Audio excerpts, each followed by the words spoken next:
Hello, everyone. Welcome to the Beauty Biz Buzz, where I introduce beauty professionals. Like today, my guest is Nicole Villorente. I hope I said that correctly.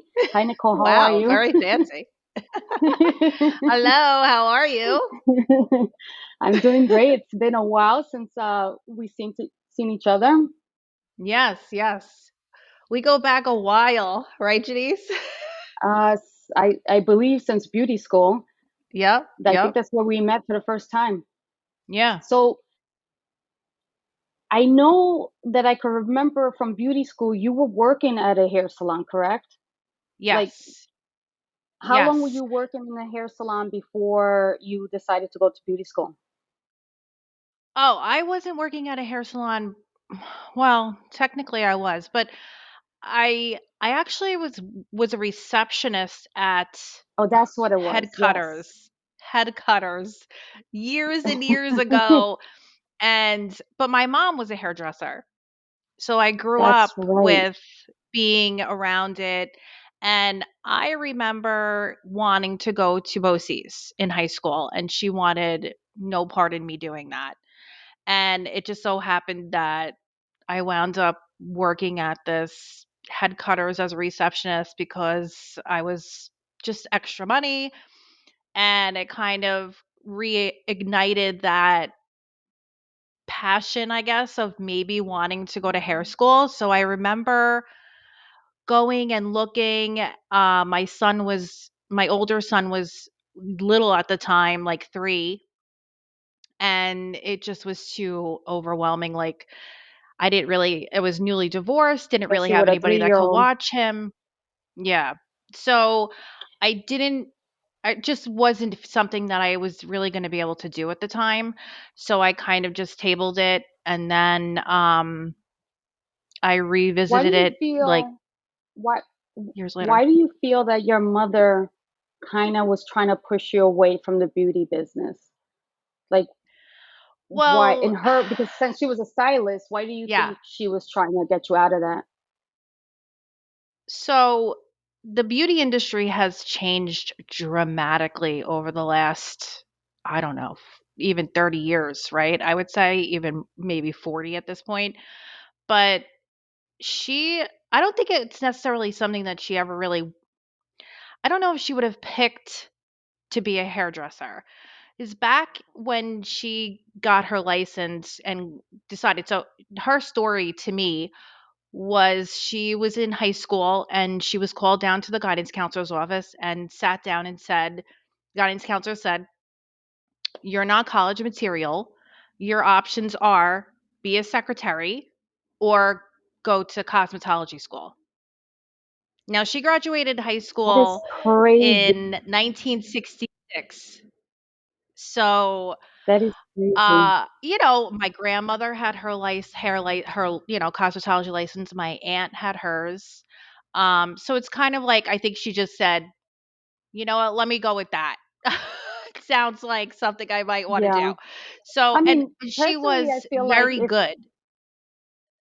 I feel like if the principal is putting her down, like instead of like pushing her up to be whatever. I mean, I guess back in the days it was like that. And back in the days, if Yeah. you were a hairdresser, you're like you really weren't nobody. Like, you know, No, it was not a it's not career what that it you is kind now. of no.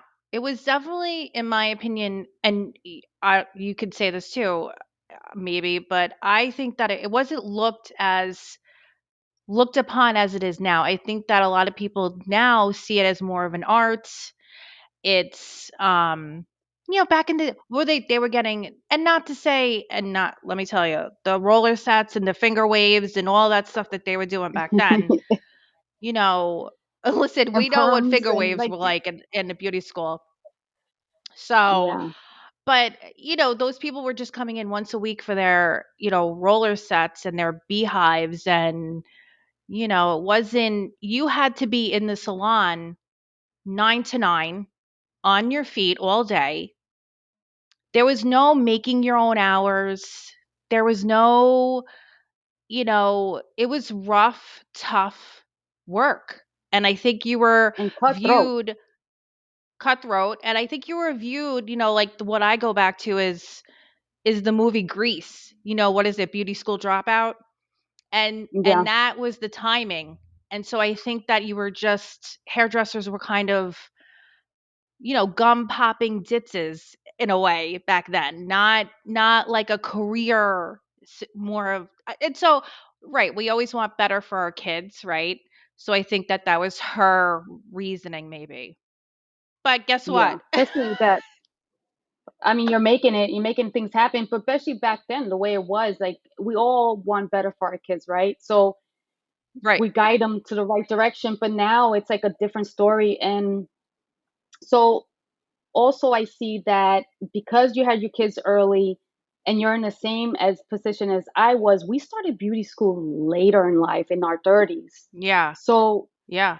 I was do 35. you, and I was 33, 32 going on 33, in which that was what, Yeah. 12 years ago?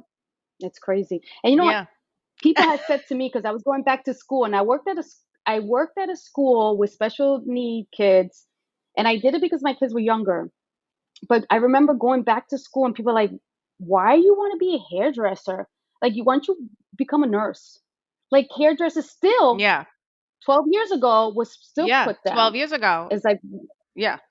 why you want to be a Yep. hairdresser? You're going to be standing up all day long. Nurses, I think nurses stand as well.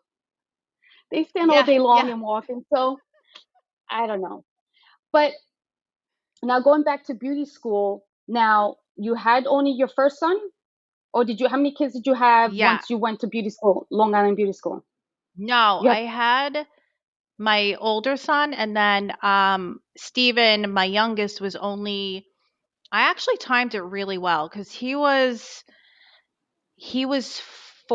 four, so he was in preschool when I started, because I originally had started part wow. time, so it was like 9 to 1 or Hmm. something. So I worked it out where he was going to be in preschool half the day, so I would go to school half the day, then pick him up from daycare. And then I knew by the time I graduated, he was going to be going to kindergarten full time, and I would be able Oh, to work in the salon. So I yeah, really did time it pretty good. You know, I yeah. I wound up prior to that working as like an administrative assistant, like secretarial stuff, which funnily enough, a lot of my clients were my bosses. Like Oh, that's years and years awesome. ago before I went to hair school. I have a client, she's been my client for probably since I opened Sola. She's been my client that long, and she was my boss, like at Oh, the wow. company that I worked for. So So she found out you're she's been doing with me hair and since day she, one. that's Yeah, awesome. it's so funny. So, and So, I've done so when you when I started, did use. Go ahead. mhm. No, yeah, so when you started beauty school, you were at a salon, correct, right? No, You weren't doing no, secretary work. I was doing secretarial stuff. What happened was, is I Oh, was, okay. yeah, I had gotten this secretarial type job through a temp agency, and with that, you have like a contract, and at the end of it, the company can either buy you out of it, or they could say we don't have any more work for you or whatever. So I found out that if I wasn't my contract wasn't bought by them, I could get unemployment. So at that point, I said, I'm going to go to the school and I'm Get going paid. to school. And Hmm. thankfully, I have a And make supportive at least have husband. money. Yeah. Right. And so that's how I did it because, being older, we have bills, we have kids, we have stuff to pay for. Like, there was no plan B. Like, this had to work. Like, I And I had think that's why no it did work. I I don't believe in plan Bs. I really maybe, don't. I believe either you only have one plan, because if you have a plan B, you're like, you don't put so much effort because you have something else that you could fall on. But if you have one thing and you right. have, this is it, I can't go back. This is what I'm going for. And look at where you at now from when you started. Like, Yeah. Yeah. so I definitely It don't believe in was plan B at all. it was like my thing was I needed to figure out, so my older son is from my ex-husband. My younger one is with my husband